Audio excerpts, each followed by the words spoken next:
তো hello guys, চলে এসে আবার একটা নতুন মিনি ভ্লগ নিয়ে। তো আজকেও ছিল আমাদের ব্রাইডাল বুকিং, সেই জন্য সকাল 6টার সময় ঘুম থেকে উঠে রেডি হয়ে আমি আর আমার বান্ধবী বেরিয়ে পড়ি ব্রাইডের বাড়ি যাওয়ার উদ্দেশ্যে। আসলে আমাদের বাড়ি থেকে ব্রাইডের বাড়ি অনেকটা দূর, তাই সকাল সকাল বেরিয়েছি।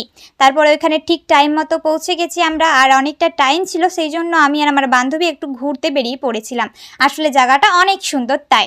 আর দেখো তোমরা, আর আমাদের বুকিংটা ছিল ঝাড়খণ্ডের চিত্তরঞ্জনের একটা গ্রামে। আর তারপরে সন্ধ্যাবেলা চলে আসে ব্রাইড সাজার জন্য। তারপরে ওকে আমরা শাড়ি পরিয়ে দিই, আর ব্রাইডের আগের লুকটা তোমরা দেখে নাও। ব্রাইড খুবই মিষ্টি দেখতে। তারপরে সাজানো হয়ে গেলে কেমন লাগছে সেটা কমেন্ট করে জানাতে ভুলো না।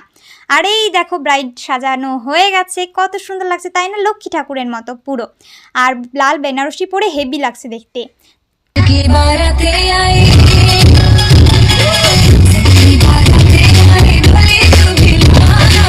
সাজার পরেই ব্রাইড চলে আসে ডান্স করতে। তো আজকের ভিডিওটা এটুকুই। ভালো লাগলে লাইক